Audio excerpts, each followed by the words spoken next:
to them. The All-Seeing Guys. The All-Seeing Guys. With Greg and Joe. The All-Seeing Guys. The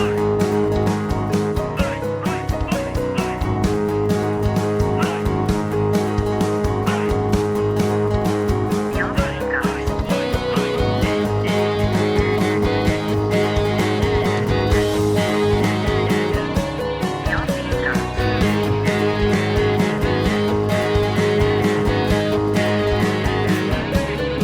Greg and Joe. Hello, welcome to episode 159 of the All-Seeing Guys podcast with Greg and Joe. I'm Greg, and I'm joined by this man over my computer screen. Potentially Joe Jackson.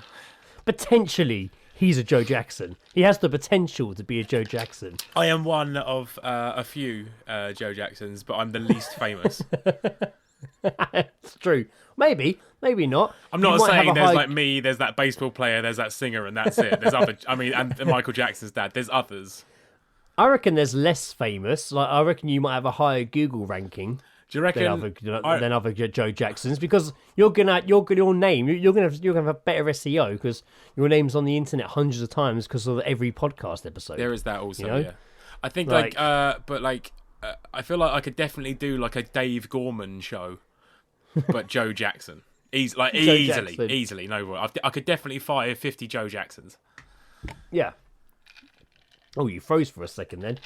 Wait, we've been I chatting. heard We've been it. I heard chatting off mic before we started recording. Being like, "Oh, this is great. No delay. It's perfect." Hit record, and then Joe's like, "Anyway, it's fine. It's absolutely fine." How are you, Joe? Yeah, I'm fine. I don't know why I struggle with words to say. Yeah, I'm fine. Yeah, I'm great. Yeah, I'm good. Yeah. Sorry, that was a I complete suppose freak it's out. that was. It's like he didn't. It's like, I hope he doesn't ask how I am. Yeah. because I really don't know what to answer. I haven't nailed How it. are you, Joe? Fuck, he's haven't- asked me straight away. I haven't quite mastered telling people the short answer, which is yes, I'm fine, thank you. I'm okay. Yeah, We're doing this on a Monday. Is it Monday today? it is Monday. It is Monday, yeah. a bit different, yeah. We had pretty busy weekends. From Friday, Saturday, Sunday onwards, pretty busy weekends. So yeah, Monday is where we've fallen on podcast duties this week. That's right. Which is fine. I'm all for it. But I was saying, Joe, I'm before, all I don't know for why. it. Really, I'm all for really, it, personally. really, really tired. I don't know why. Personally, I I'm don't- really, really fucking tired. Personally, I'm all for it. Yeah. Joe had a taste of, about to say realism, of real life, I guess. So normality is the word I was looking I for, did. not realism. When you actually returned to the Fighting Cocks pub on Friday night. I did. And saw our friends band Earthtide play live. I did indeed. Yep, that's all of that. Oh, that was all of- Saturday. Saturday night, It not was Friday yeah, night. no, it was Saturday night. Yeah, yeah. I went. How I was went that? back to the pub for the first time in I think 2.5 years. Yeah. I mean, we've been to other pubs. Yeah, Like, me and yeah, you yeah. went out we went day drinking last week, and it was awesome. Yeah, no, it was absolutely fantastic. Did we cover that in the last episode? I don't think we did. No, I don't think we've recorded. It feels like we haven't recorded for a while. I know. So Yeah, no, it was really, really good. It was Earthtide were playing their first show again at the Cox, and I decided to go. did it feel normal when you're in there? Nah, I'm not gonna lie, man. I was a little bit nervous about going back. It was weird. Yeah, of Like, course. I don't know. Understandable. Yeah, I bet everyone was. but like it did. No, it did. It took a little getting used to being around like a large amount of people. And by getting Yeah. used to, I had to have 5 double Jack and Cokes, which really, really made my surroundings a lot less clear. Yeah. But yeah, no, it was good. I got there. Stu was at the bar, so it was good having a catch up with him. And then Chris turned up, Yeah. because obviously he's playing a gig, so that was. And I hadn't Yeah. seen That helps. Chris in absolutely ages, so it was really, really good seeing Yeah. Chris and having a catch up. Who else came down? Adam, the old bar manager of the Fighting Cocks, Adam McCarter. Oh yeah, nice. He was down. Wasn't expecting that, and Bullen came out as well. Which is Awesome. So yeah, it was. I got so excited about seeing people that I wasn't expecting to see that I just got really, really pissed. Awesome. Yeah. Did it feel quite normal, like going out for cigarettes and stuff? Was everyone? Did it feel like the old did it feel a bit normal? Like, The great thing is you can take your drink out there now. oh yeah, That's of a great. course, That's yeah. a massive improvement. And let me tell you, having a drink and a cigarette at the yeah. same time is a glorious feeling. Yeah, not just having to leave your drink randomly stashed somewhere in the pub Exactly. when you go outside. Yeah, just take it outside with you, drink it out there. No, it was. It wasn't. Yeah, it wasn't too weird being outside. It was preferable, I think. Really, it was. Awesome. I felt more all right outside than I was in. Because whenever I think about gigs and big nights as a fighting cocks, most of my memories, not most of my memories, but I always picture like being outside, like just in the smoking area. Yeah. Just like chatting away, piss to people. Like, that's usually the first memory that pops in my head. Usually, like have like a 45-minute sort of like session out there of just chatting shit with a bunch of people. That's it. Yeah. That was good. Yeah, man. It was really good. I enjoyed the gigs. I enjoyed the bands. Girl from work was down, so that was fun. Oh, right, nice. It was. Yeah, no, it was a nice. Yeah, it was a nice slice of normalcy. Yeah, that sounds good, man. I really wish I'd managed to get down there. Sunday morning, I was up early and had optician's appointments. That was my adult life. I need new glasses. Because I've been wearing I broke all my glasses over lockdown. When we go to Ed's, I'm wearing that pair that's missing an arm, like sort of wonky. For driving, I'm wearing a pair that like 10 years old, and obviously just doing me no good, like because my eyes have like obviously moved on a lot since those glasses. When I had my eye test, they sat me down in this room afterwards, and I honestly thought she was going to tell me like the worst news in the world. She's like, she's like, it's so strange. We've got to take your eye out. We've got to remove your eye. She's like, I've got all the results here, but it's just, I just don't understand. Can you just do me one more thing? Let's just go old school for a second. Forget all the machines. Just put this stick with like a paddle at the end over your eye. And I was like, okay. And she's like, read that line. And I was like, okay. She's like, yeah. It's basically great. She's like, your eyes have changed quite dramatically since your last eye test. I was like, okay. And she's like, your eyeballs themselves are really healthy. All that's fine. She's like, one eye has like improved by like, 50%. Like it's got really, really strong. Yeah. But your other eye has deteriorated by like 25%. I'm like, oh. Interesting. That is. Oh, okay. Wow.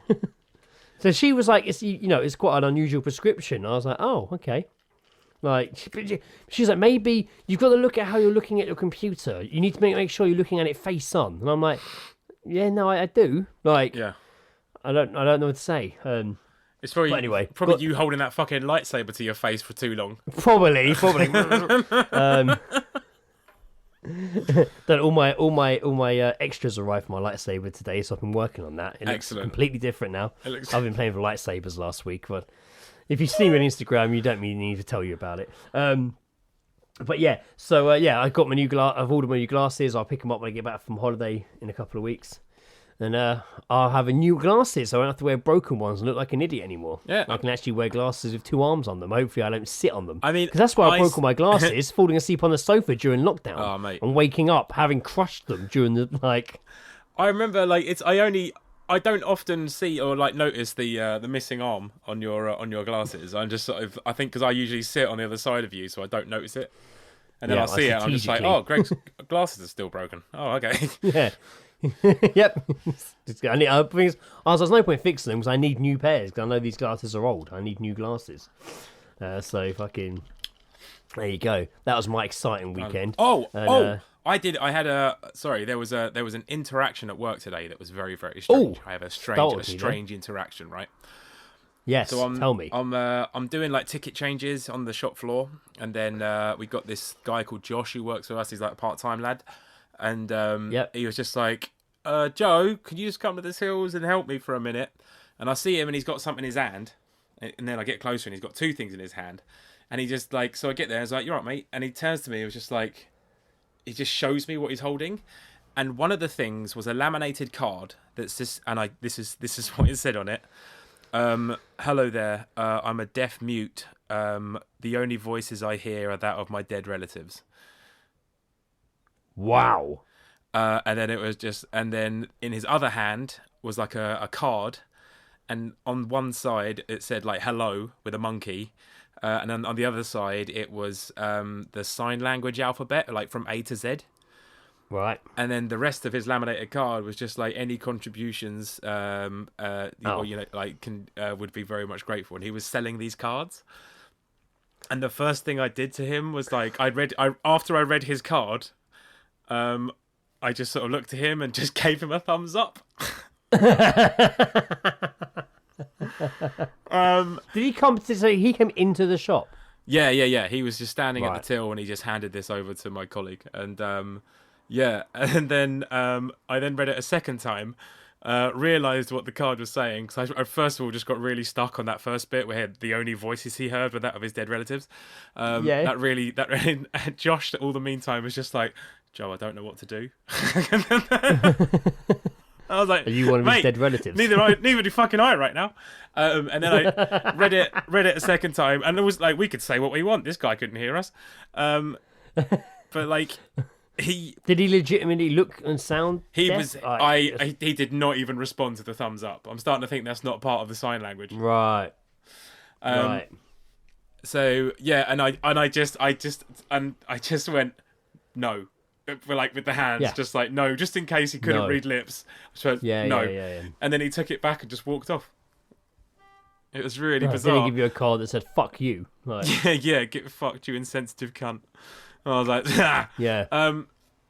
no. So like he leaves, and I just turned to Josh, and Josh just goes like, I literally don't know what just happened. Like I was just like, he'd never experienced anything that weird before, and I was just like, you haven't. This is going on a podcast when I get home, mate. I've had similar, not dead relative, not the wording so much, mate, but it was similar intense. Situations in retail, things like that. Fucking intense. Yeah, I've had some that came in multiple times, and after a while, someone's obviously sending you out to make the money. It's like. Maybe not the guy you're talking about, but I had people come in tonight at the Hill Figure. This girl came in all the time for years and years and years, trying to buy a phone with big buttons. I'm like, you've been coming in here for like 3 fucking years, and the phone, and the phone was £40. And every time you came in, some mug had already given you tenner. Like you obviously someone's putting you up to this. Yeah. So we were always just like, nah, we can't. We're not allowed to make transactions that aren't through the till on shop floor. Goodbye. Toodaloo. Go fuck yourself. Fucking hell. Also, Joe appeared on the 300th episode of Anywhere But Here podcast. If you haven't heard it with Tom and Ant, give it a listen. I listened to it this morning, and it was good fun. I really enjoyed it. Joe was really hungover, but didn't disappoint, man. You were good form. I honestly, I don't know why I was so. I don't know why I was so eager to disprove that I would be asleep still, and I was just like, I'm up, I'm about. This is happening. Because it got closer and closer to the time, and I got more and more hungover, and I was just like, "Oh, can I really do this? Like, is this?" I was just like, "Maybe it'll be fine if I don't turn up." And then I was just like, "No, you're here. You're now. The link's there. Just do it." And it was good. I didn't expect you to do it. I honestly didn't expect you to do it. So like, it was awesome that you really was listening, and it was good listen. Actually, you were really funny on it. It was good listen. Like. I really enjoyed it. So yeah, check out Tom and Ant's Anywhere But Here podcast, episode 300. Congratulations, 300 episodes. 300, man. What an achievement that is. Almost 9 years of podcasting. That's crazy. It's crazy. And that's like the first Is that the first podcast you've done like without me? Yeah, I think so. Yeah, no, I don't think I've done it. I can't think of you guesting or going on any show without I've not been on. Oh, I think me and Lucy once tried to possibly do a podcast about like shitty celebrity stuff, but it was then up to me to like edit it. So it never happened. So never happened. So I've just got that. That's up there somewhere. I think we were talking like we did like for an hour or so discussed like our favourite celebrity scandals. It was a good list. Right. It was a good fucking list. Good list, right? Okay. Because I've got stuff written down here to catch up on, but I'm like, have we talked about this? Because it feels like I can't feel. Did we talk about? I've got about the echo, the fart echo. Did we talk about that on here before when you guys came around for the barbecue? What and we said and we set it off next door. It was but I feel like we did. I feel like we did. Did we? Maybe we did. Yeah. Maybe we did. Maybe we did. I'm going to brief summary because it's always someone's first episode. Because it's a really fucking funny story. It's always someone's first episode. It's such a great. It's such a great like mantra for a podcast. Yeah. You know what they say? You know what they say? When Joe and Ed and Sarah came over for barbecue a couple weeks ago, it was a gorgeous sunny day. Indiana, as I'm sure I mentioned before, she likes asking Echo to fart. Echo, do a big squishy fart. And she was asking it, and it was like, okay. Oh, and she was like, do a wet fart. And we were pissing ourselves laughing, and the echo was doing it. And at one point, Lizzie's like, I can hear it playing somewhere else.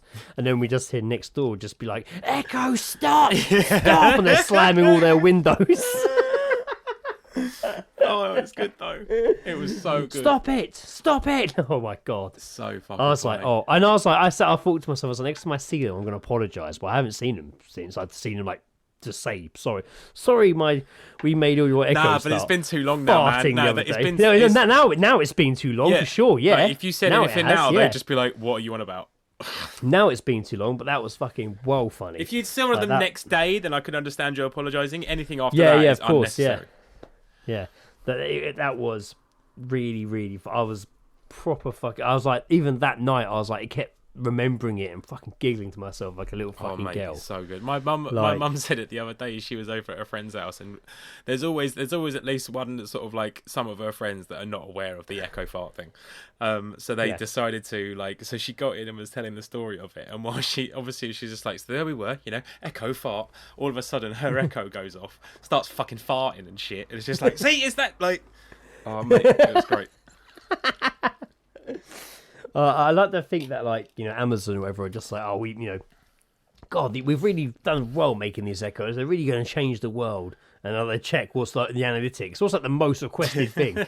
Oh, fart. It's a good, mate. They're great sounds though. They're really good. They're really good fart sounds. It's the voice saying it. Once, that was a wet one. Like emotionless. I've just shit my pants. Would you for like your to hear entertainment a big wet one? Yes. Or would you like to hear a random one? Say random. And Indiana's like, random. I want to hear a pooey fart. I want to hear what that sounds like. For some reason, I think that's going to be good. Well, we can hear those ourselves when we sit on the fucking toilet. Yeah, but imagine they start recording our shits and farts and that's probably what it is. That's what you've pressed I agree, and that's it. It's got all steering all your data, all your arse data. On that episode of Anywhere But Here podcast you were on over the weekend, there's a great bit when I think one of you about to talk, and I think it's an ant's wife sneezes in the background, and you all stop, and he's like, "Oh, that was just Liz sneezing," and it's such a sound bite sneeze. Yeah. Like, it literally sounds like if I was to be like, Echo, play a sneeze, that's what it'll play. It's like a stock sneeze. Did you... Like, it really cool. There's another bit really as made well. me laugh for some reason. Have you got to the bit at all where, at the time, I think Tom was, he was taking a bit of his drink, and it goes, bloom, and everyone stops. Like, they just say, that was a really great sound you got from that there. Like, yeah. No, I've got a remaining 23 minutes left of it, so I've listened to an hour and 10 minutes. Yeah, you might still get it. I've got a remaining 23 minutes of the episode to go, so that's fucking exciting. Yeah. It was Moses' birthday over the weekend as well. Oh, the Kingston icon. Moses of Kingston was his birthday on the 31st of July. Of course. He was born in 1957. 1957. Wow. So that made him what? I should be able to figure this out. Like 60 something. I want to say 64. Yeah, 64. Good shout. I'm good. I'm all right. I'm all right with numbers. I saw someone share like a picture of the plaque on his bench of his like date of birth and when he died. And no, that's really nice. Just like everyone just like his birthday. And I was like, oh, bless him. I miss like, not that I expected there. He's obviously not going to get mentioned all the time, but when he died, it was such a big buzz and just we need to get a statue, we need to get this, and it's just a plaque that I don't think many people have really actually seen it in the flesh. Just the photo floating around on Facebook. Yeah, I think also you kind of just forget. But then when it was his birthday, it was like Moses a society, Moses a Kingston. All these groups started sharing it again. It just sprung back into life because it was Moses related. I think as well, like it's just like sadly, it's the sort of thing that people aren't going to just like talk about to their kids. You know what I mean? Like they're not going to tell them the tales of Moses, the friendly street man. I can't wait to tell Indiana the tales of Moses. And for those again who aren't in the know, Moses isn't the Bible Moses. This is a famous town ambassador / I don't like calling him a crazy, but he was a bit nuts. He was, Moses of Kingston. He had his fucking moments, yeah.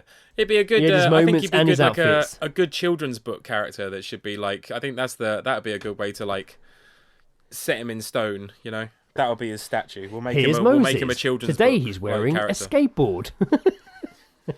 As you can see, here comes Moses. He's wearing a skateboard and pushing a pram. Oh. He's dishing out fivers and shouting at people who lovely across the street as big white foam drops from his chin. What are you doing today, Take Moses? care, Moses. Oh, he's shouting at the Tiffins boys again.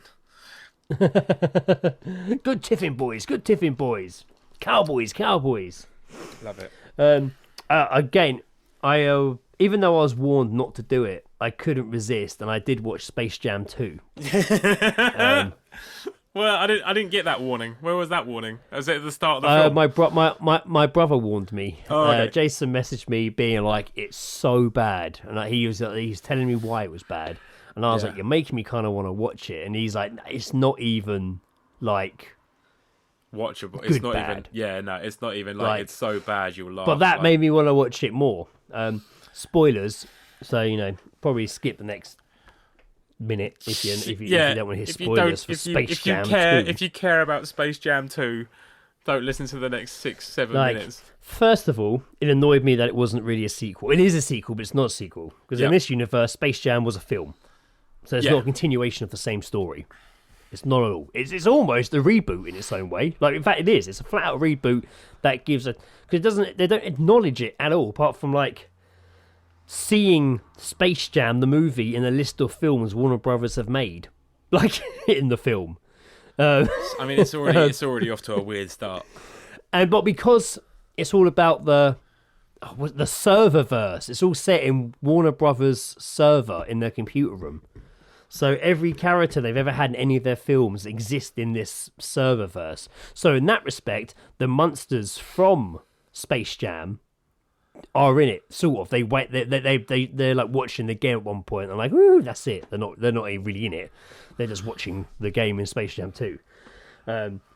But it's hard to explain. It's like it's so like old characters that aren't really, no one really knows who they are anymore. It's like, when he gets sucked into the when LeBron James, and I stand by this, I still think did a quite a better acting job than Michael Jordan. Yeah.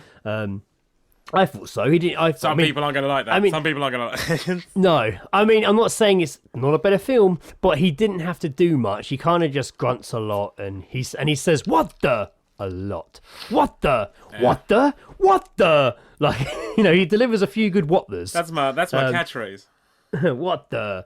But he gets sucked into the serververse by, I can't even say the baddie's name. The algorithm, but he's called like Al G King Rhythm is his name, and he's the baddie. I don't know why he's alive, why he is what he is.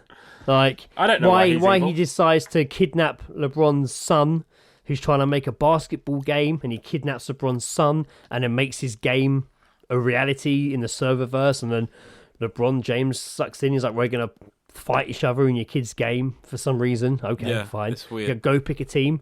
Okay. Flings off, flies through Game of Thrones. He does a few jokes on Game of Thrones, riding dragons, and then he's in the Matrix for some reason. It's like all these random franchises, and like the age for that film, there aren't going to be like kids sat there going, "Oh yes, I was hoping we were going to see this clip from the Matrix 20 years ago when Trinity jumps up and runs up a wall." Like, I was really hoping we'd see this. Or, oh, yes, they've gone to Game of Thrones land. But, this is a kid's film. Like, it's so... Yeah. Like... And then they ditch... And because every character is there from these films, when they're playing the big game at the end, Al G King Rhythms, like sucks all of LeBron's, like, Instagram followers through their phones. So they're all round there watching the game. That's weird. And they're not like, oh, I got started film. They're like, oh, yeah, come on, LeBron James.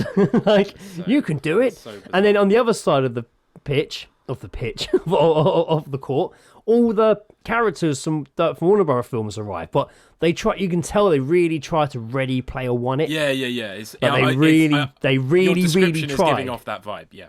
They really try to Ready Player One it, and it has like the mystery machine with Scooby-Doo like driving down or speeding around, and all the other characters are chasing them. And if you pause it and freeze frame it, you'll see loads of characters. But unlike Ready Player One, where the characters looked good, they don't look good in this. It's like not even bad cosplay, just like some mums made outfits for people. Like, oh, you want to dress up as the Mask? Here you go. You want to dress up as the Penguin from Batman Returns? So it's all people as the characters, or is it like cartoons? The first, they're all people. Yeah, they do cartoon sections, and it goes to like for a little while it's all in cartoon. So get this, man. When LeBron lands, when he falls into Toonland, only Bugs Bunny is there. Right. And he's like, well, where is everyone? They all left. Everyone left Toon World just to go see what was out there and find a better life for themselves. They all left. So, okay. Wow. So it's just Bugs Bunny. And then they go and find like everyone to round them up to play the game. But, I say Grandma's in Matrix World being Trinity, and Daffy Duck's being Superman in DC World. And like it's just so weird. Like it sounds like a real reach. But when they had this game, it is a proper reach. When they had this big game at the end, and it's just like what, that Penguin from Batman Returns looks so shit. Why is he stood so close to the camera? Why are they emphasizing him? Like, why are the rapists from Clockwork Orange directly behind the main action in every fucking shot? You know, they couldn't have Pepe Le Pew in it, because of all the, rapist undertones. Because of all the rapist undertones. But the guys from Clockwork Orange stood in every fucking shot during the big fucking third act. Like, it's so mental, man. It was so hard to figure out what the fuck was going on. And who was getting raped in the? What is that? No. Clockwork Orange. Yeah, were they raping someone in the audience, or what was going on? No, they're just there. They're just there, hanging out, drinking milk and watching a basketball game. Henchmen from Batman's there, in the Joker bomber jacket with the boombox on their shoulders and the glasses and the hats and everything. They're really random little characters. That is some of my favourite, baddie gang, though. That is one of my favourites. Oh, yeah, I agree. It is cool. But it's just they're all just there. It's so strange. It doesn't even look... Pennywise is there. The only good thing about watching Space Jam 2 is that I really enjoyed the honest trailer they did for it. And the pitch meeting they did for it. Those two YouTube videos are really funny, ripping the piss out of it. In pitch meeting is literally so we're going to make a Space Jam movie? He's like, yep, I'm thinking we'll just take Warner Brothers and make an advert for everything we own. I was going to say, it's just... Oh, okay.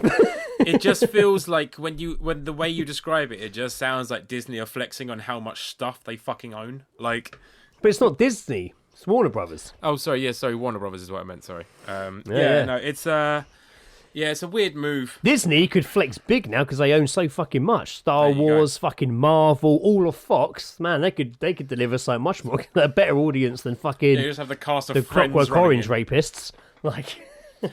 Just the cast of Friends running in, but they're all in the fountain that's moving with them, and they're just kicking water around, and everyone's pissed off at them. And again, big spoiler here. Bugs Bunny kind of dies at the end in a weird way. He sacrifices himself to restart the games. Oh, God, it makes no fucking sense. The baddies on the other team aren't even they just show up. Oh, let's make this guy a spider. Oh, okay. Just out of nowhere. You don't even care about the baddies. It's so fucking weird. Yeah, I saw that, one of them gets turned into, a bird or some shit. Yeah, they're all fucking bizarre. That's not cool. But then at the end, Bugs Bunny's, in the real world with... It's not cool. And at the end, Bugs Bunny's, in the real world with LeBron at the end. And it kind of ends with, I guess he goes and lives with LeBron James. I guess. Weird. No one asked for that sitcom, did they?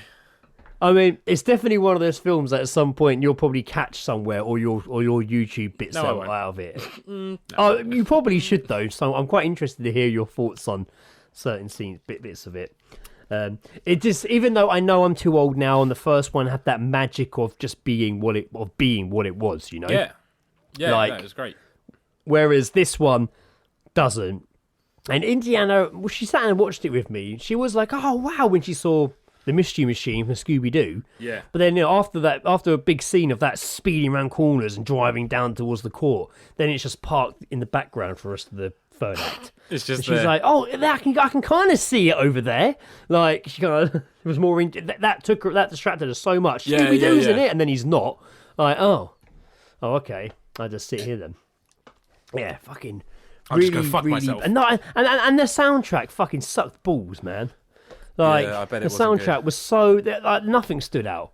I didn't want to listen to any of it afterwards on Spotify. Couldn't afford. I wonder what let's see what options there are in the on the Space Jam 2 soundtrack. Let's see what's not going to grab me.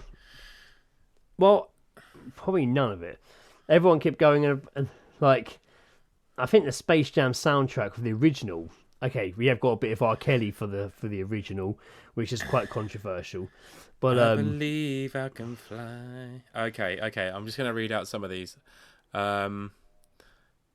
Lil Baby, and someone called Kirk Franklin. Lil Wayne and 24K Golden. Chance the Rapper, John Legend, and Simba apparently from Lion King. Oh right. Oh yeah, they're in it. Oh no, they're not. It's Disney. Someone called Saweetie, like Sawweetie. Saweetie. With Salt and Pepper and someone else called Cash Doll. Mate, I don't know who. I know who some of these are, but I don't know their fucking music. This is okay. Brockhampton, I know. Corday, I know. I like Corday. Joyner Lucas, I know. This is not. Yeah, this is not grabbing. No, but again, we're not necessarily the audience that they want to grab. But no one. There's no way they released this video and thought, you know what, this is going to be really good for 37-year-olds. Yeah. So I'm just looking back and finding the messages that Jason sent me when this film came out. Oh my god, I forgot. He's like, Jason. When Jason messaged me about this film before I'd seen it, he's like, it could be the worst thing I've ever seen. It's utterly soulless in a way I didn't think movies could manage until now. It's the ultimate who. It's the ultimate who is this movie for? There's a scene when Elmer Fudd is Mini-Me. Then, there's a whole Mad Max Fury Road scene. They go into the film Mad Max Fury Road. Fucking hell! Like, and the whole scene of them in that film. And I'm like, who the fuck is this film for? Like. Me? It's so or bizarre. The kids? I don't understand. It's so weird because it's like they want people to remember how big or what got them to be as big as they are now, but they can't just let it be that, and they've got to just like, but don't forget, we do all this as well. Rick and Morty are in it. So weird. Like, Casablanca. Jason's put, so the match itself is a mixture of poorly animated CG models of characters from the Flintstones, Jetsons, and etc. that just seemingly sit there and cycle through 2 to 3 animations and a bunch of human extras poorly dressed as other characters and their scenes right in front of the camera. And you look at those people, they're basically a lot of the people you see in Times Square that ask to take photos of tourists. Like... Yeah, it does. Like, I mean, you've not sold me, man. I'm not going to lie to you. I wasn't trying to sell it to you. I was just like, that does not. It takes a lot for me to moan about films as well. I always try and like films, even films people really bitch about. I try not to shit on that too much. I mean, I was intrigued because I wanted to see, like, because one of my favourite things in the first Space Jam film was like the basketball players that get their fucking powers stolen, their abilities to play basketball. Yeah. Because I was in that, I was skills. just like, fucking cool. Yeah. Charles Barkley. Oh look, there's Patrick Ewing. Oh look, Muggsy Bogues, awesome. The really, really fucking short one. I love their acting at the end when they touch the ball. Whoa, yeah. I love that acting. I love hey, I could bounce the ball again. Yeah, I love their acting at the end. I love it. I love the bit where like Charles Barkley gets his abilities taken from him, and he's just like walking through a park, and someone's just like, "Man, you're Charles Barkley. Come play basketball with us." And he does, and he can't do anything. And then afterwards, they're just like, "Man, you ain't no Charles Barkley. You're just some wannabe." You're like some wannabe lookalike Charles Barkley. Get out of here, man. There are some other basketball players in it because the kid, LeBron's son in it, has this amazing scanning technology on his phone. When he scans his dad's mates, basketball players, and then instantly uploads them into the basketball game he's trying to make on his computer. Wow. And that's the whole big plot of this film is just LeBron wants his son to go to basket. The whole plot of this fucking film, this is the plot, really easy. LeBron wants his kid to go to basketball camp. Okay, his kid's a nerd though, because that's what he says to his kid at the beginning. Everything in these lines on the basketball court is work. And you need to go to basketball camp. Well, the kid wants to go to video game making camp. Okay. That's it. That's literally where that's what causes the big epic game match at the end between father and son. I feel like he'd get a lot out of that because you get to learn, like HTML, you get to learn coding. He's going to come back. He's going to make more money than fucking LeBron James in being a computer game engineer or creator than being. They just make LeBron James have to be a terrible dad that doesn't know his kid or want his kid to do what he wants. No, you're no kid of mine is going to make games. You're going to go to basketball camp. Yeah. What like are you, me. gay? Yeah. No son of mine is a gay. You're not going to gay camp. What's the gay. Can't spell gaming without gay. That's not actually correct, Dad, but get in the car. What do I know? I went to basketball camp. He didn't go to college. That was the big joke. LeBron James he didn't, once. He said that. Yeah, it does start off with him. It does start off with him as a kid, and he gets given his first Game Boy. Yeah, he was. His friend gives he gets given his Game Boy as a kid, but then his coach takes it off him, and it's just like, you won't focus on the game today. No more games for you.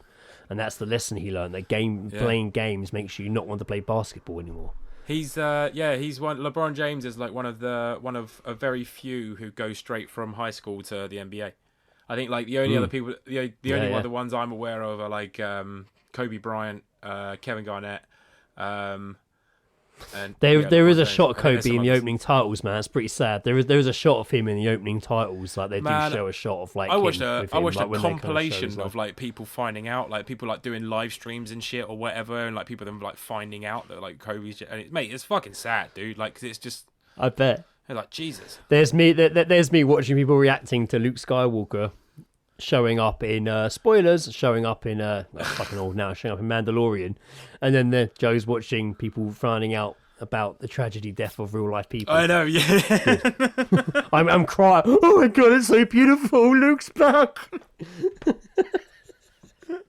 And I'm just like, and that guy's really sad about it. And I'm just like, oh, a burning wreckage of a helicopter, you say? Wow, that is bleak. That is fucking bleak. And his daughter was with him. Wow. This is sad. It's fucking sad. It is sad. Horrendous. Really, really horrendous. I don't even remember my reaction or being told. I remember finding out, sort of. I don't know. I think I was on the way to work or something, and came up on like my Instagram feed, and I was just like, no fucking way. I think I text Pete first. I can't remember. But yeah, really, really fucking sad. Weird watching reaction videos. Like, you can easily... I'm like, fucking reaction videos, but you can easily fall down a rabbit hole of reaction videos. Yeah, easily. I always like watching this American guy react to, like, UK rap and stuff. Oh, yeah. He's like, Americans reacting to British TV is funny. Because, like, some of them are just so just like... Oh, this guy is just oh, if something's good, he'll give like the stink face, just like, and then he'll pause and be like, yo, did you hear my man? Like, he's so like calm and chill, and it's really just, it's so different to everyone else, and he's just like, man, did you hear my man just there with the lyrics? Damn. Press play on this motherfucker. I like him there like that. Yeah. Oh, shit. I do like... Jesus Christ, I was scared of my own shadow then. I literally spun round in my chair, and the light next to me made a shadow that came up over behind me, and I thought literally somebody was approaching me from over my shoulder. Like, and that really freaked me out. Man, yeah, like it's fucking all over the gaff today.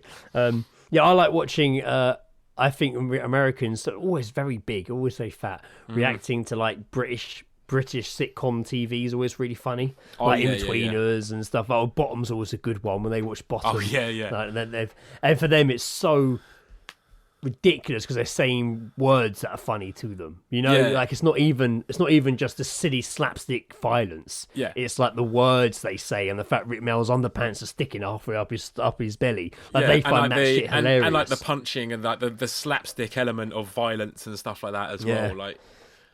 Whereas when we see it, we're like, oh, I see people looking at that, in Kingston today. Yeah. But Yeah. it's funny, but that's what he'll look like. But in America, it's, oh my God, his underpants are poking out the top of his trousers. These guys are hilarious. Yeah, well, I guarantee you, if you go to Hammersmith, you're definitely going to see about 8 people dressed like that. Not just, and it's not cosplay. It's just how. No, just is inspired by. Yeah.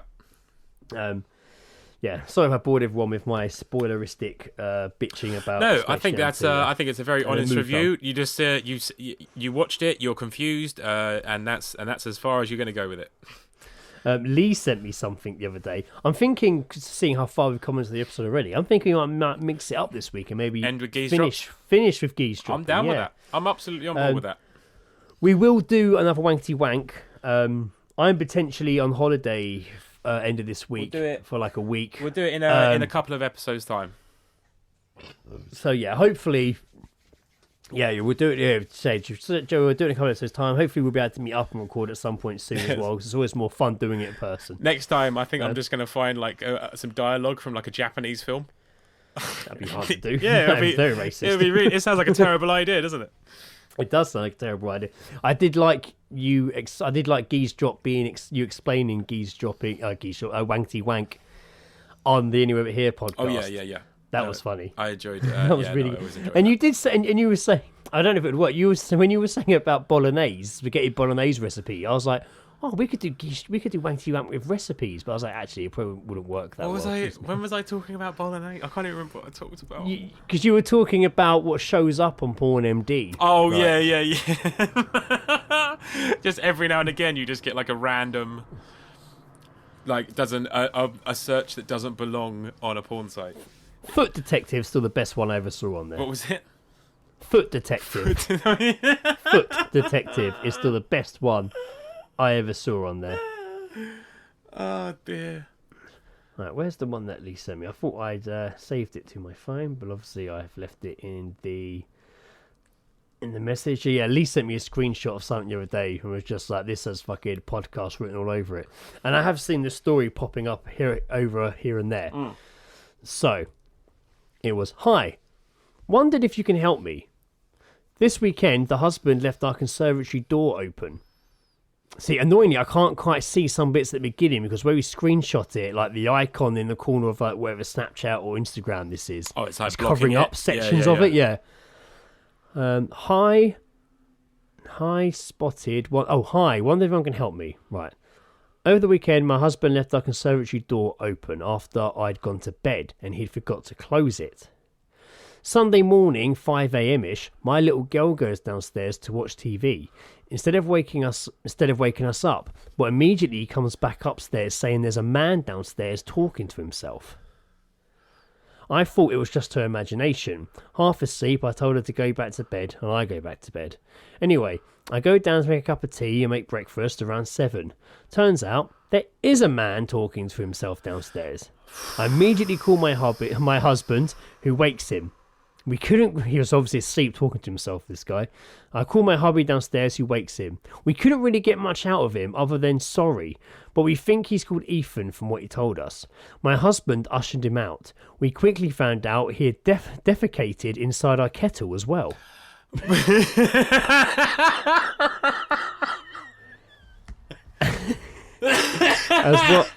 as well as vomited in the kitchen.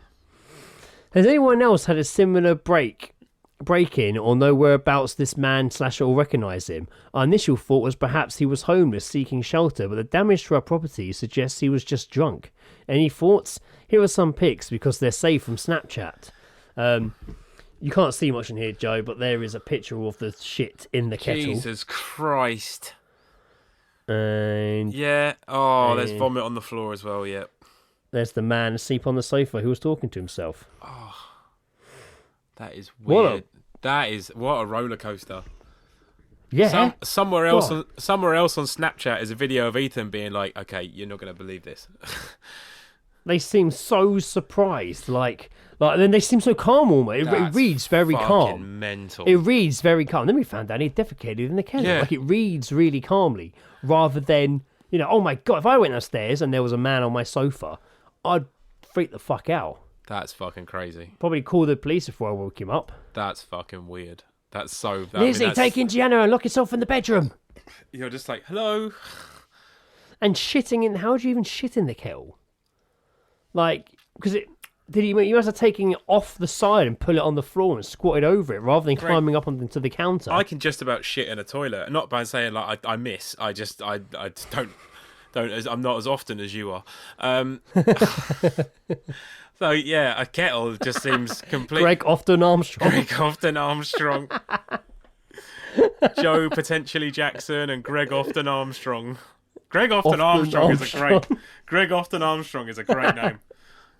That would be like your stand-up tour. That's what it would be. Greg Often Armstrong. Fuck, shitting in a kettle. Well, at least they knew before they boiled it and like made coffee. Can you imagine boiling it? Reminds me of that bit in Austin Powers 2. You know, Yeah. this coffee tastes like shit. That's because it is shit. shit. Oh, okay then. Then I'm going it's to a bit continue. nutty. I'm going to continue drinking it, even though it smells exactly like shit. You've told me it's shit. I'm going to carry on doing it. Shit in. Oh God! Sorry, Joe's been set off. He's heaved. You just see him drink it, and then you just start thinking about drinking shit. I know. It to be fair, it is a horrible scene. It looks disgusting as well. Awful that is. Let's focus on something less disgusting, like a shit in a kettle. Yeah. I can't. God, I mean, I can't. There's a physics behind it. Let's be honest.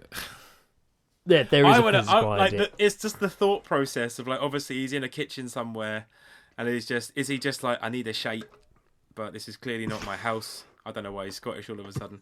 It just feels like a Scottish thing. You know what I mean? I'm not like. Yeah, I don't know where it was. I don't know. I'm not being judgmental of Scottish people, but breaking into someone's house and shitting in their kettle just has Scotland written all over it. Yeah. Sorry, Scottish. Sorry, Scottish listeners. Scotland, I can only apologise. Do you shit in kettles? Let us know. Or if you know of anyone that shits in kettles, let us know. It's like funny enough. I feel like potentially this could be the episode artwork now. Shitting in a kettle. I thought I was going to push for a Space Jam style one, but now I'm thinking it might be shitting in kettles. Right, I was just in the introduction to this story. I was just thinking like, we could be playing against LeBron James. That would work. LeBron James could be shitting in a kettle whilst we score basketball games. Score basketball games. Let's go and score a basketball game. Oh God. I just need to know if this is actually in Scotland. Oh, you're looking up the story? Yeah, of course. Man shits in kettle. Have you found it? Yeah. Oh, yeah, excellent. It's definitely that. Yeovil. No chance. Wasn't even close. Where's Yeovil? I think it's like down towards Plymouth. Oh, so yeah, because I didn't even know actually was technically if it was going to be in England. So that's interesting. There's a surprise. Wow. It was in England. We really are some sort of nation, aren't we? Just. Oh yeah. I mean, to be fair, more of this crazy shit does happen in America. Florida Man, all that bullshit. Yeah, there's a lot of Florida Man, but that usually involves like a stabbing or a shooting or something. Or crystal meth, fucking an alligator or something. Yeah. A bit of Nic Cage news. Nic Cage has been currently given a perfect performance in the movie Pig, which has, excuse the pun, sniffed out his best reviews ever. Do you think? Do you reckon it's Oscar worthy or is it too low budget? Don't know. I wouldn't know. I mean, I think it's been getting like, I don't know if the movie itself is getting a huge. I feel like usually if you're up for a BAFTA, you're up for an Oscar. You know what I mean? I don't know if it's getting a huge. The film itself is getting like insanely good review. I know he is. Let's have a quick look. So it's called Pig. I talked about this before on the podcast, where he's got his pig and he's got like his prize truffle pig, isn't it? Yeah. So despite its absurd concept, Nicolas Cage's latest movie is no cinematic swine. The actor's new thriller Pig has generated the best reviews of his career. Wow. With a whopping 97% of 126 surveyed on Rotten Tomatoes giving the film a positive reaction. Not bad. Not bad. Although it stands at fifth. The Pig is about a lonely truffle hunter who sets out to find the person who stole his companion. Stands at the 57-year-old's top performing movie of all time. Though anything with a rating of 6/10 or above counts as positive. The average for the film at the moment is 8.2 out of 10 at the time of this being written. Great, that's good. You can't be angry with that. I mean, Good on him. I'm glad. It's nice. It's always 2. nice to see that he gets a good review in one of his movies. This does happen with Nic Cage, though, doesn't it? I mean, you think... I think the first time... there had been a bit of a gap before the first Kick-Ass came out, and everyone was like... That was a point when everyone was like, Nic Cage is great in this film. Yeah. Like, do you remember like when Kick-Ass came out, everyone was just praising Nicolas Cage in it? Yeah, it's pretty much the reason I watched it is because I heard Nic Cage does so well in it. Yeah, and then it was like, oh, yeah, Cage. And then after that, there was another film... Where everyone was like, he's so good in this film. Mandy Ray was one, but there was another one. I think, it was the one where like best performance. I think there is that one called Joe, which I hear got good reviews as well. Yes, that one as well. Yeah. And he was quite good. But occasionally you do hear about these Nic Cage films that pop up, and everyone's like, he's great in this film. Like, he's awesome. But he does have these couple of ones where like he really gets high praise his performance, and I'm all for it, man. Hand over heart, as much as I love Nic Cage, I can't say I've watched many new releases of his. No, it's a bit. And sometimes by many, even not really just the any. cover is questionable. No, I really want to watch that Colour of Space, and I should just watch it. I think I've had it downloaded for I think it's on one of the streaming platforms now. Like, I do really want to watch that film, but I just haven't yet. It's one of those films I don't think Lizzie would want to watch, but I want to watch. Yeah. You know what? Do you remember we watched that Fred Durst directed it, the one about the stalker guy that had John Travolta? I wasn't there. You watched it with Ed. I wasn't there. Oh, was it? I now looking back on that, I'd like to see Nic Cage do a turn as the character that John Travolta played. I think he would have done really well at it. Because it felt like John Travolta was trying to be Nicolas Cage, but he's been like that for a while. So, right, stand by here, Jake. I'm about to crack open a beer that came in my Beer 52 delivery today. Okay. I have no idea what it's going to be like. The Garden Brewery Hazy Pale Ale. Easy drinking, juicy and tropical with notes of pineapple. So you've got like a lilt by the sounds of it, is what you've got. Let's find out. Oh. Okay. I'm not really a big fan of fruity beers. Well, I have here a Jack Daniels of Tennessee. It says here, distilled and bottled by Jack Daniel Distillery in Lynchburg, Tennessee. Huh. This is nice. I like this. Let's just give that a quick... It's nice from the bottle. He's swinging it from the bottle. Yep. What a man. It's actually quite nice, actually, this is. It's not too over. I thought it was good. It literally is notes of pineapple. They make it sound like it's just going to be like a KA or whatever it's called. Really nice. Did you see the latest video craze of the Bigfoot sighting?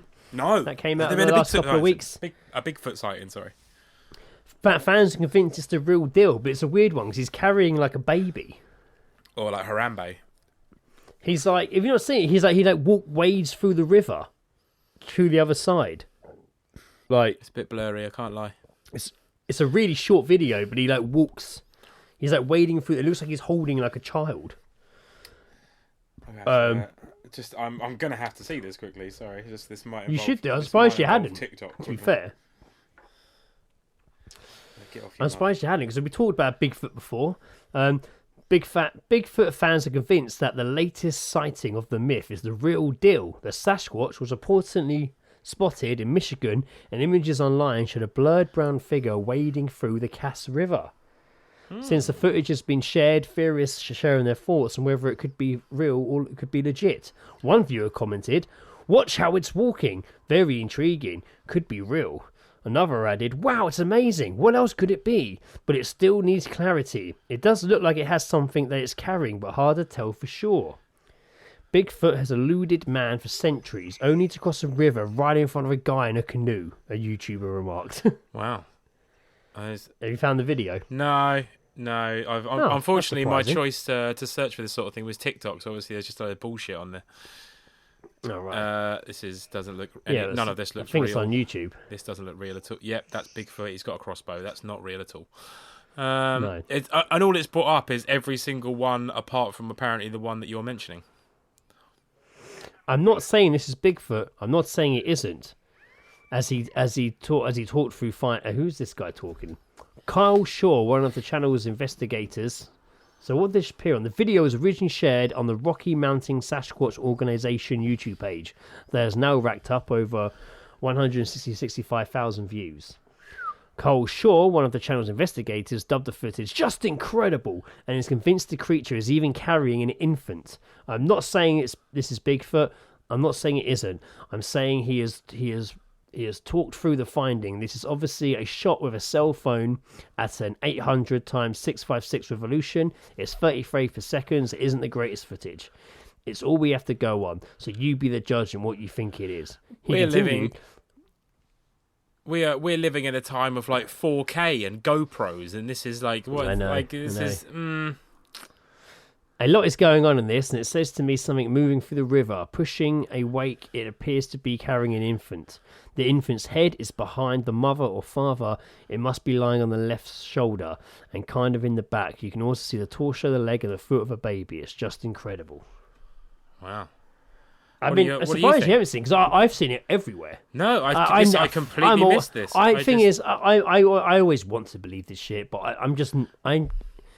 I could make a Bigfoot video probably, Yeah. like Absolutely. And like you say, in the age of 4K and stuff, like, and just like, I've got my camera on my phone is pretty fucking impressive, if I'm being honest, Yeah. And you'll know when you see the remake of the Evlick. Or once you get your eyes on this. Yeah, I mean, obviously people are a certain distance away, and obviously zoom on your mobile phone is not fantastic still. Like, the one thing that will never be great is zoom, because it's not like a retractable lens or anything at all. But like, even still, like, this is like everything now is like 28 million megapixels. Like, there is not like even my shitty Android is like all right. Like, so yeah. It's very convenient that it is always filmed this way. Yeah, of course, absolutely. And the fact that he's wading through a river. Why is the video only like a few seconds long? Why did you not film him walk all the way across the river, or see what he did next, or follow him? Yeah. And I know you're in a canoe, but you definitely could have filmed for longer than a few seconds. So that stuff's always just like, nah. Yeah. Nah. But I'd love to believe it. I really would. It'd be awesome. Like, I mean, maybe it wouldn't be, because then we'd go hunt it and kill it, and it would be really sad. But I mean, it would be awesome. I think more people, more people think it's just a threat, especially if it's got a child, or people just believe that it had a child, and it's like where did they get that fucking child from? Yeah, it could be the end of Harry and the Hendersons. There's loads of them exactly, in the woods, and they'll be set Bigfoot free because it's got a fucking child in it. Everyone will probably think that it's like a fucking child predator or a paedophile, and then they'll just want to shoot it. There's a whole bit. There's a whole bit in Red Dead Redemption where you have to go and like. There's a mission to go and kill the Sasquatches, and like when it gets to the last one, he's like talking and shit, and it's really sad. And he's just like, "Just kill me, I'm the last one." And it's just like, oh my god, I've wiped out a fucking species. Like, Jesus. Yeah. There's an image that literally haunted me as a kid. I saw it in the library. This library's not there anymore. It's knocked down and rebuilt as a different library. But I'm going there with my mum and looking like the supernatural, unknown, fucking, not conspiracies, but when I was reading to X-Files as a kid, and there was a picture of a ape-like man that was found in a jungle during a war, maybe Vietnam or something. I don't know, but basically it's like this monkey thing. It's a very human-like monkey. It's fucking massive, but skinny, but really tall. And it's like heads being held up. It's sat in like a seating position, but there's like a big stick that you're using to hold up its lifeless head and its arms to show how big it is. And I remember seeing that image in a book, and it literally haunted me as a kid.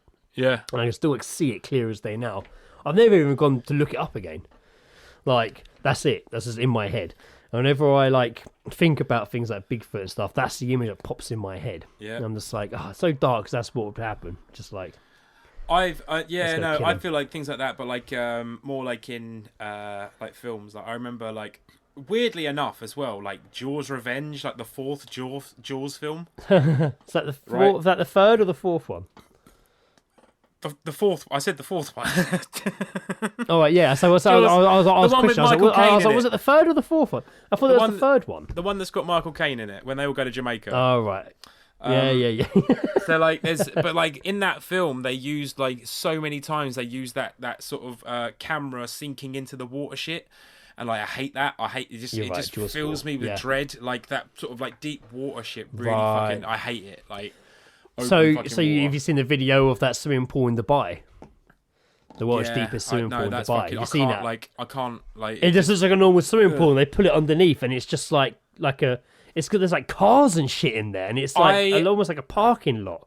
I realised. I mean, it looks amazing. When you and me and fucking Ed the other week watched that, what was it, 46 meters down or whatever it was with. Oh yeah, that stupid. I was surprised, and you're right. Deaf, blind, and sharks. Oh god, it was just there were bits where I was just like, it's unnerving. Like it's just, it's not for me. It's not for me.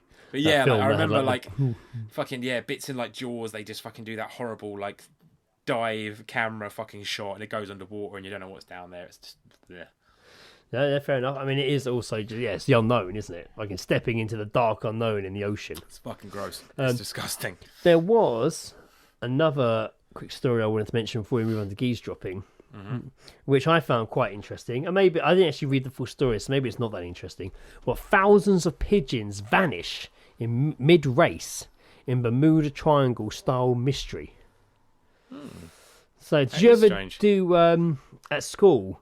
We always, what was it called? We had to do like watch this weird like series about a pigeon racer, Bluebird, Blue Wing, or something it's called. And I don't know why. After then, I was always like, "Oh, they race pigeons? That's crazy!" Like there was a whole series that we had to watch about it. And I'm like, I do remember something. We had to there was like weird basic computer games we had to do about it, and like exercise books about it. I think I'm thinking of like there was a really old film called Danny the Champion of the World. Oh yeah, of course, yeah. I remember that, and I think they had a lot of pigeons in it. So basically, freak weather has been blamed for hundreds of thousands of racing pigeons suddenly vanishing into thin air on the same day. Up to 250,000 birds were released in some 50 races across Britain on Sunday, June the 19th, but only 10% managed to return in the expected time.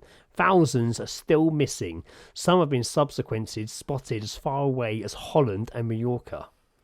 The mass disappearance has prompted some to dub the date the worst day in sports history. I thought you were going to say pigeon history there. I expected it to say pigeon history, if I'm being honest with you. Disappearances were first highlighted in reports about a race from Peterborough to the northeast in which more than half of the 9,000 pigeons taking part went AWOL. Dean Simpson's race controller for the South West Wales Federation of Pigeon Fanciers said the same also happened to him and his friends. Sorry, we're just going to skip past that. Pigeon Fanciers. That's what they're called. I think that's what pigeon fanciers. Pigeon fancier enthusiast, Dean Simpson. I have issues with that title. That's a weird title. It is a weird title. That is a weird title. I'm a pigeon fancier. I'm a pigeon. I'm a fancier of pigeons. They're just like you. I'm a pigeon fancier, but on the weekend I'm a foot detective. It's a weird detective. It's like fucking Jack's old stupid chat up line story of being a dolphin trainer or whatever it was. Like, it's just like, I'm a pigeon fancier. I was just like, that does not arouse me. Man, another race that day, they released 1,400 and only 200 came back. That's mental. Crazy, man. Like, that is nuts. I mean, this story, for some reason, is really, really long, so I'm not going to read all of it. I am skipping through, but it's not giving any answers. It's just, the birds disappeared. Liz's cousin, or Liz's uncle, he keeps pigeons.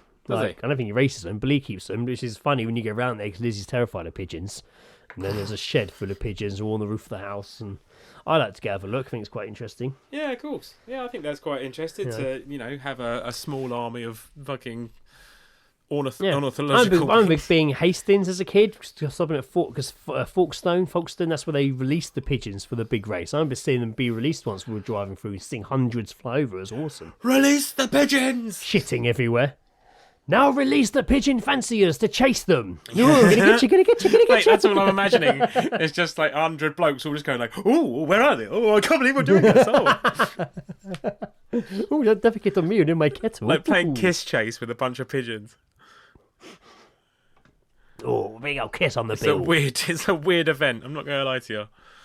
I mean, I get it. Pigeon racing. That's that's crazy though. Like what? Like potentially like 5,000 fucking birds just go missing. And they reckon the weather, but like but not even just from one race. Loads of races throughout that day. That's crazy. Thousands disappeared. That's fucking crazy. Thousands, like crazy.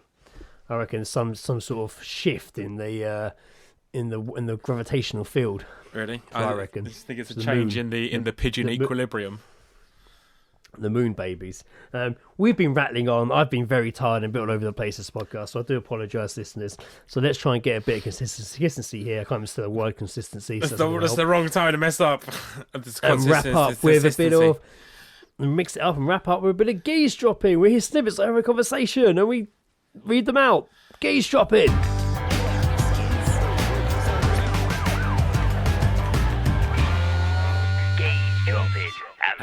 We don't have any. Me and you, I haven't got a geese drop. No, but luckily, we're really you lovely lacking. listeners have us covered. The Eastwood brothers have stepped in once again and saved the day. I have some ones to read out. Oh my god, I'm so sorry. It's this crazy pineapple There beer. you go. It's all that with that No, fruit I am you're actually having. really enjoying. God, I feel a bit tipsy. Not just from this one beer. I've had a couple before. I feel a bit squiffy, as he would say. So let's start with one that Sam sent.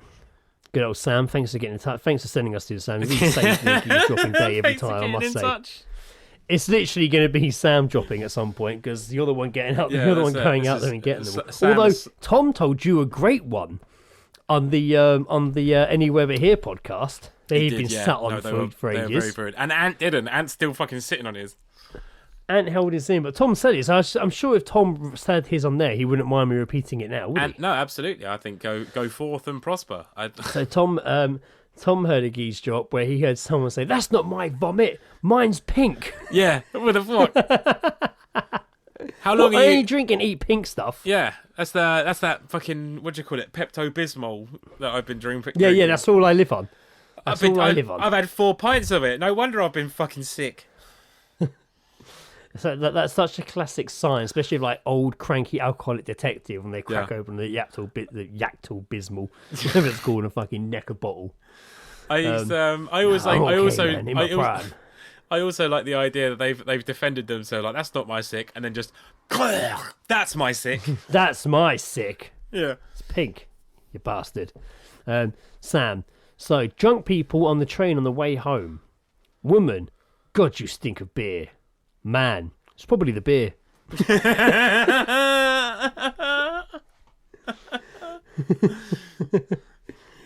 He's not wrong. He doesn't even want to have sex with her when they get home. Back off. Yeah. It is the beer. It's definitely the beer. It's just that is like, God, you stink of beer. Well, I've been drinking it to drown out your fucking shit, love. Yeah, so that is a passive aggressive. That is just like if I say anything else other than this, it's ending in an argument, and neither of us having sex with anything. Liam Cottrell sent us one. Yes. From the Tiny Dancers Baby Raves, which obviously I hope will come back soon if they haven't started beginning to already after COVID eases up. He sent one. Geese job. Walking through Surburn, always a classic. Yep. Man and a woman walking next to each other. Man, no way you're taller than me. You just got platforms on. I look around to see the couple. She was about a foot taller than him and he wasn't wearing platforms.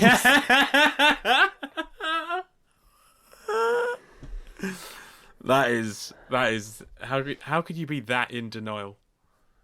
Lizzie's always found that she's like, oh no, I couldn't, because she's short. Yeah, she's like, oh no, I couldn't go have a guy shorter than me because I'm short, and I'm like, it's always a weird thing that would always freak her out about small people. Oh no, he's too small. She said about Ben Monopoly a lot. Not a lot. she wouldn't say it a lot, but she would be like, he's so handsome, but he's just small. He's small. She looks like she wants to pick him up. Yeah, you can't win them all, Ben Monopoly. I bet she's looked at him and she's been like, I could confidently lift him. I like that. No way you're taller than me. You just got platforms, son. Yeah. Nope. No, you are actually 5'2". And Stuart Bailey sent us one. Now, this one, I had to read a couple of times before I got how it was reading out, but I get it now. It's the old, what Lizzie goes nuts at me for doing all the time, and she'll say something, and I'll mishear it completely wrong and repeat it back to her, and she'll be like, what the hell? Like, this is definitely one that's more of a play on words of how it sounds. Yeah. He says, next door neighbours out in the garden for a barbecue. I hear Shall I get the knives and forks out? Him. Yes, and 2 plates. Her. What do you want them for? Him. What, 2 plates? Oh, I thought you said toothpaste.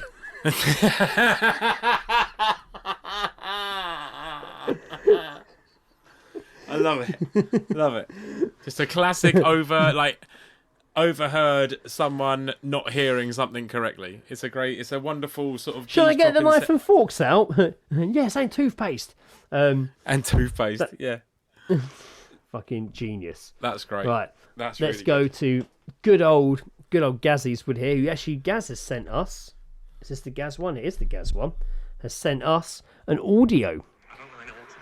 Oh, it's been a while since we've heard a bit of Gaz audio. That's the badger. Also, the day of recording this, it is Gaz's birthday. Yes, so, many happy returns, Gareth. So happy birthday, Gaz. Here we go. Guys, I don't really know what to think of this Geezedrop, so do with it what you may. But just pop down to the shop. 2 young girls come in just shortly after me.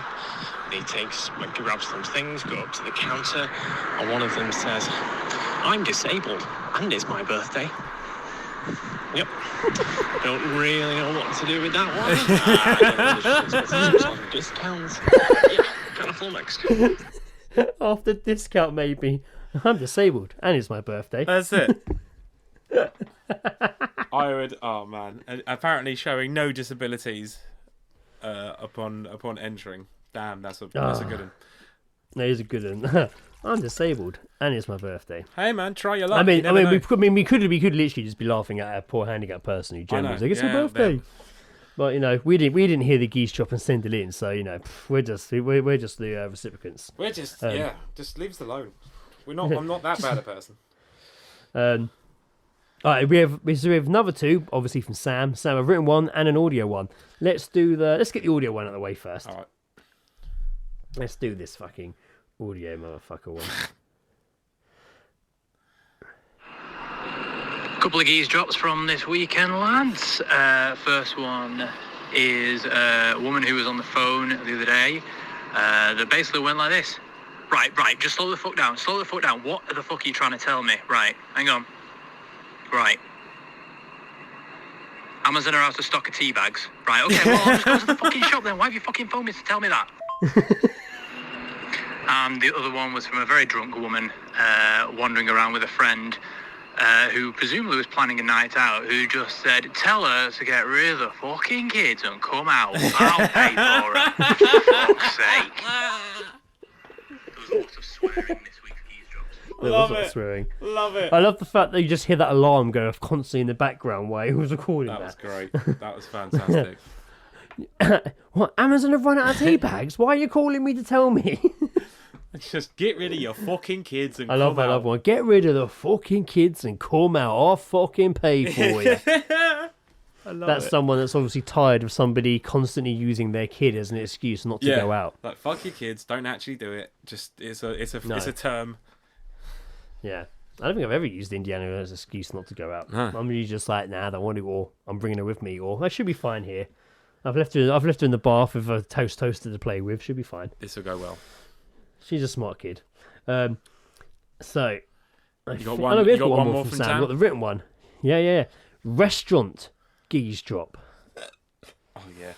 Man, what's the soup of the day? Waiter, tomato and basil. Man, disgruntled. Again, that was yesterday's soup of the day. Waiter, yes it was. Man, well today's a different day. I want a different soup.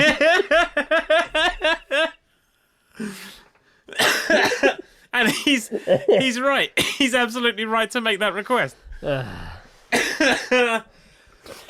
actually reminds. Actually, I did hear a Geezedrop. That actually reminded me. I did hear a Geezedrop. On Sunday, when I went to go to the opticians, Lizzie and Indiana came with me. They didn't come in the opticians, but they came to Surbiton with me. Yeah. And I met them afterwards, and we went into Waitrose just to walk around, really. And Lizzie was like, "Oh, we need to get some Indiana's favourite cereal, the Rice Krispie shapes." Anyway, cereal shelves were pretty bare. Didn't have any. We're still in the island. This guy walked. There was 2 members of staff near me, and a guy came along with his trolley. Some old guys looked at the cereal, turned to the staff. Excuse me. What's the deal with the empty shelves for the cereals? And the guy was like, oh, well, because of the pandemic, a lot of the drivers on deliveries aren't getting released and aren't getting out, and that unfortunately cereals have suffered in our deliveries. And he's like, oh, okay. But really okay. Yeah, whatever. And then he went to walk away, then he turned back and went, you could just be honest and say because of Brexit, Oh, fuck and off. And then he was like, no, the pandemic. And the guy was like, okay, Brexit and the pandemic, I get it. And then walked off, and I was like, fucking dick. Then he came back a second later and was like, any idea when you'll get your cereals in? And the guy was like, maybe in a few weeks. I don't know. I'll see what Brexit says. You're not really... that's the point, and again, not to fall in the COVID hole, but that's when you can tell people, like, stop using it as an excuse now, or want my fucking cereal. Yeah, there you go. Yeah, that's it, it's dumb. What was that? I swear Sam put another one in the group chat the other day where he said it was a work-related scenario, and he was showing some people some jewellery, and the guy said to the woman, he said, all right, pick one, and she said her response was, buy me both and I'll suck you off. Wow. But they, like Sam said, like they thought they hadn't said it loud. I heard, half enough the shop heard. It was fucking great. That's fucking great. Buy them both. That's how you get. That's how you get things done. That's how you. We've just received them. We've just received a message from Stu here, from Stuart Bailey. Oh really? You've seen, guys. Yep. Oh, I just realised the reply I actually gave to his actual post. His first comment about the toothpaste geese drop we just did. My reply makes no sense. I replied to his saying, my hearing, I'd like that. I think I meant to write, my hearing's like that. Despite all my rage, I'm still trapped in this Nicolas Cage. And it's a rat in a cage with Nicolas Cage's face at the bottom of it. Oh, Jesus and obviously Christ. Play on the Smashing Pumpkins song. The world is a vampire. Spite all my rage, I'm still just a rat in a Nicolas Cage. That is. Apparently, they're currently like halfway through making a sequel to that album, but. Do you know Billy Corgan got involved in wrestling at one point? Yeah, that was weird. Hugely, that was really weird. Yeah, he's a massive wrestling fan. It's so bizarre. Did you watch a clip of him talking about it on Joe Rogan? I didn't. No, I just saw something once, and I never shared it with anyone. I randomly was talking. Actually, before you arrived at Ed's the other day, I was talking to Ed about Smashing Pumpkins, just saying how it was. I saw them twice, and it was like one was the best gig ever, one was the worst gig I've ever been to. There you go. Randomly, I don't know why. Not many bands can cover both of those categories. No, exactly. Yeah. But, yeah. And that's when I made the mental note of I'm going to listen to them on the way home later, but I didn't. No, chose differently. I don't know what I listened to on the way home. You chose poorly. I don't remember going home. I had to wait fucking ages for a bus when we left Ed's on Friday. Like, I don't know. I don't remember getting home. So fucking long. I would say it brings us in the episode. I know that was a bit of a random, all over the place episode, and I probably say that every episode now because I am a bit random and all over the place. But no, this is you fine. know what? This is good. This is good. This is a nice chill it is Monday activity. Also, I need a piss, so it's definitely really nice, a perfect time to be cutting this. In that case, we'll wrap. Well, next time we record, hopefully I've been away, so I have some interesting stories to share. Love it. And other things to discuss and joke, and other stories and new geese drops. I've got a week off soon, so there's that. No, all going on. Thanks for listening, guys. We'll be back on an episode soon. I have been Greg, often Armstrong. And I have been potentially Joe Jackson. You need to go for a piss. Go on, Jackson, go for your piss. Thank you very much.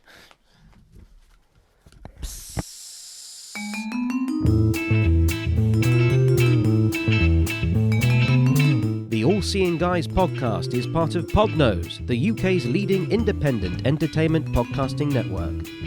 For episode archives of the All Seeing Guys and all of the shows on the network, visit us at www.podnose.com.